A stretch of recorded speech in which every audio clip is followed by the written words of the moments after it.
Today, we're going to talk about something that might step on your toes a little bit, but I think this conversation could really transform your business if you are willing to be honest with yourself and do some deep work. In this episode, I'm going to be brutally honest about how most entrepreneurs are using social media in a way that's actually killing their business. To be clear, this is an area where I'm still in the messy middle. I haven't perfectly mastered my boundaries, so I'm speaking to myself here as well. What I do know is I do not like how extended periods of time on social media makes me feel. I don't like how I impulsively grab for my phone anytime I have a spare moment. And I am done wasting all this time on social media, stunt my business growth, and pull my focus away from what matters.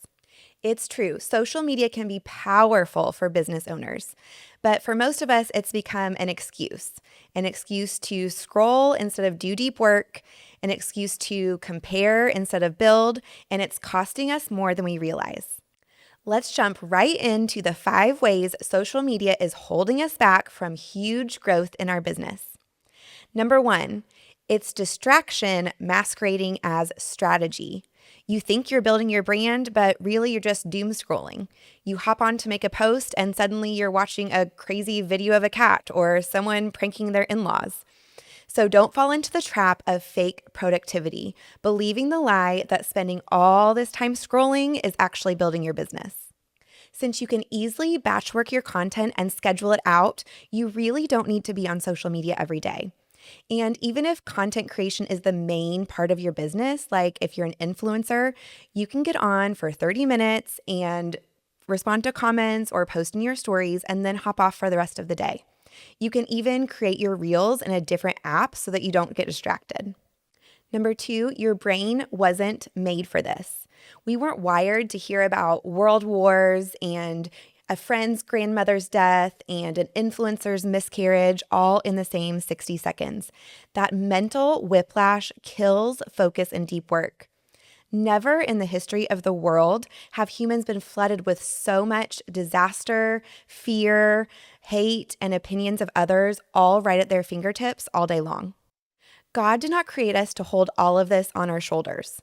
There's no possible way to reach our full creative potential when we're being bombarded by all the tragedies on earth through social media. Number 3 is the comparison trap. You see everyone else's wins and you lose focus on your own path. You start questioning your strategy because someone else looks shinier. You start comparing your beginning or middle to someone else's end. That is the fastest way to stunt your growth. Instead, block out everyone else, put your head down, and stay consistent with your business strategy. Number 4, it kills focus and flow. Your brain ping-pongs between apps and different topics in seconds, but deep work requires sustained attention. You can't build a real business in fragments. Studies show that regular use of social media can reduce productivity by up to 40% during distracted periods. If you're like me and you're serious about the business you're building, you will not accept this huge drop in productivity any longer. Number 5 is time theft. These are hours you're never getting back. Hours you could spend on actual strategy or needle moving activities in your business or spending time with your family. Time is our most precious asset. Do you want to spend hours scrolling social media, or do you want to build a business that could change everything for your family? It's your choice. Studies show the average adult spends 2 hours and 24 minutes every day on social media. That's roughly 1,300 hours or 36 days per year. If you've been putting off building the business you dream of because you don't think you have time, well, you just found 2 hours and 24 minutes every day, so there's no excuse to stay on the sidelines. As you consider what boundaries to set for yourself, I encourage you to ask yourself this one question. How much of your income actually comes from social media? If you're unsure, it's time to do some digging and figure it out.